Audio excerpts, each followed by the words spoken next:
নমস্কার শ্রোতা বন্ধুরা, আবার আমি গল্পের ঝাঁপে নিয়ে এসেছি। তুমি আছো। জয় বাবা ঈশ্বর বাবাজি, শ্রী গুরুদেব। যাই হোক, বাবার একটু একটু করে চন্দ্রকলার মতো বাড়তে থাকলেন। রূপের মাধুর্যে লোক একবার দর্শন করার জন্য পাগল। আবাল বৃদ্ধ বনিতা যার দিকে তিনি তাকান, সে মুগ্ধ হয়ে চেয়ে থাকে বাবার দিকে।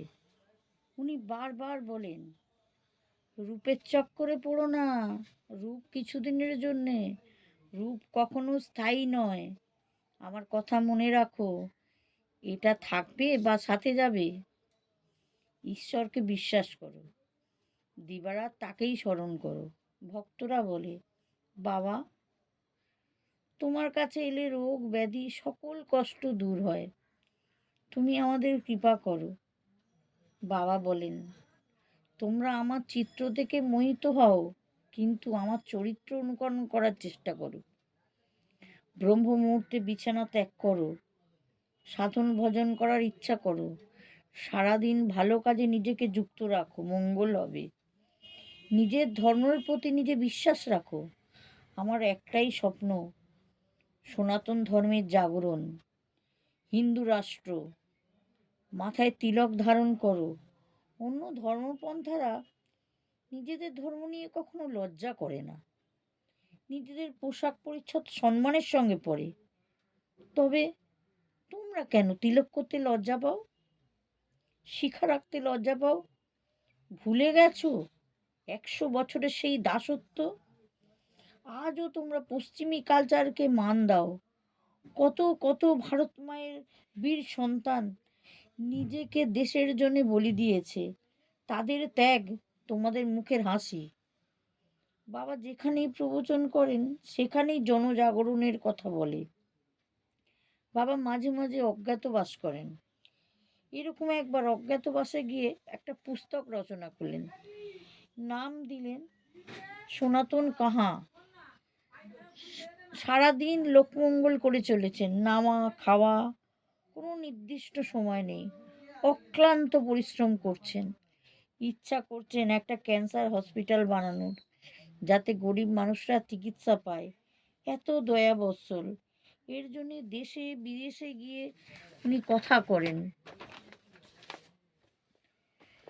America, Mauritius, Australia, Dubai, New Zealand প্রভৃতি দেশে ওনাকে আমন্ত্রণ দিয়ে করে নিয়ে যায় কথা শোনার জন্যে।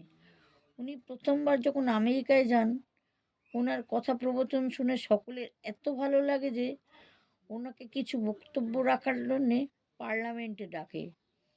উনি যান, কিন্তু 2-3 মিনিট সময় দেয়া হয়।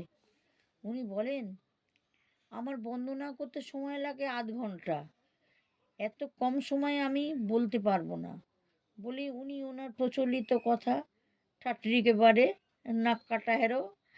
সবাই ভাবলেন এটা কোনো প্রবচন শোনাচ্ছে। ওখানে যারা বোঝে তারা মনে মনে হাসলেন। এটা একটা বুন্দেলি কথা।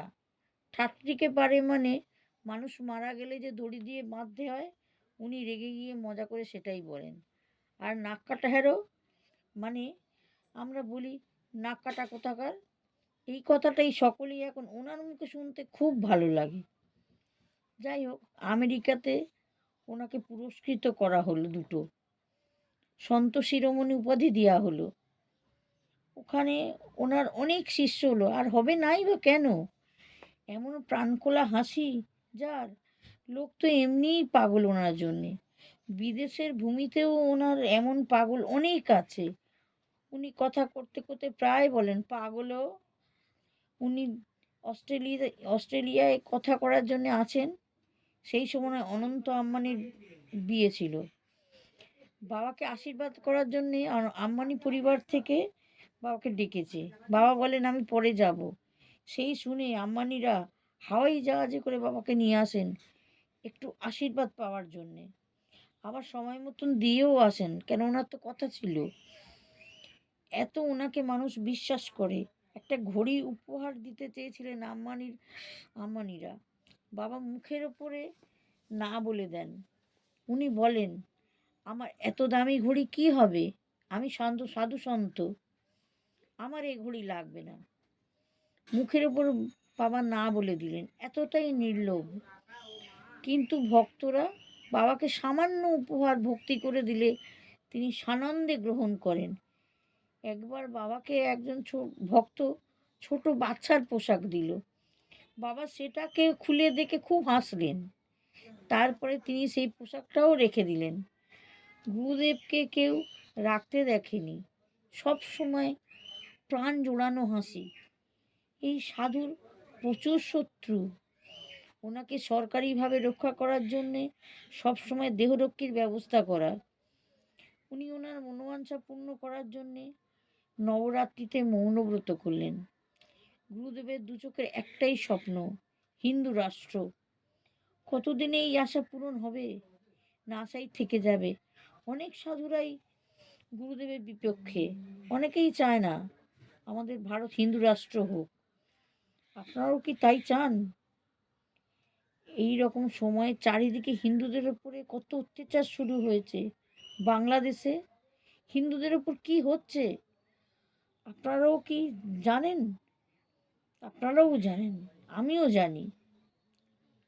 এমতো অবস্থায় গুরুদেব ঠিক করলেন সনাতনী পদযাত্রা করবেন 9 দিন, 21শে নভেম্বর থেকে 29শে নভেম্বর পর্যন্ত।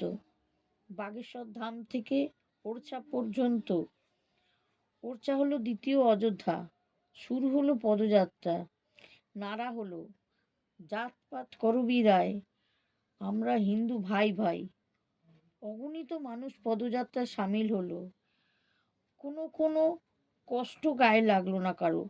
দেশে বিদেশে থেকে অগণিত আবার বৃদ্ধ বনিতা যোগদান করলো। এমনকি হুইল চেয়ারেও করে মানুষ এগিয়ে এলো, গুরুদেবের চরণ যোগদান করলো। গুরুদেবের চরণ দুখানি ফোসকা পড়ে ঘা হয়ে গেল। ভক্তরা চিকিৎসা করে পট্টি বেঁধে দিল। উনি ওই অবস্থাতেও একটুও ক্লান্তি নেই। চোখে সারা ভারতের হিন্দু রাষ্ট্র স্বপ্ন। বীর শিবাজি বলেছিলেন স্বরাজ চাই, উনি বলছেন স্বরাষ্ট্র চাই। জানেন, কোনো মানুষটা হাঁটার রাস্তায় কাঁচের টুকরো ছড়িয়ে দিল যাতে হাঁটা বন্ধ হয়ে যায়, পা রক্তে রঞ্জিত হয়ে যাক, কিন্তু তা তো হবার নয়। ইনি তো বাগেশ্বর বাবা। ভক্তদের চোখে ঠিক পড়ে গেল। মা বোনেরা 2 ঘন্টা ধরে একটা একটা করে কাঁচের টুকরো বাঁচল। হেরে গেল। দুষ্টের দলের মনে ভয়ঙ্কর ইচ্ছা অপূর্ণ রয়ে গেল। নমস্কার। যদি আমার এই গল্পটি আপনাদের ভালো লাগে থাকে তাহলে বেল আইকনটি ক্লিক করবেন, সাবস্ক্রাইব করবেন। জানি নিশ্চয়ই ভালো লাগবে, তো সত্যি কথা, তোর ভারতে বাগেশ্বর বালাজির কথা, এটা অবশ্যই মন দিয়ে শুনবেন। ধন্যবাদ।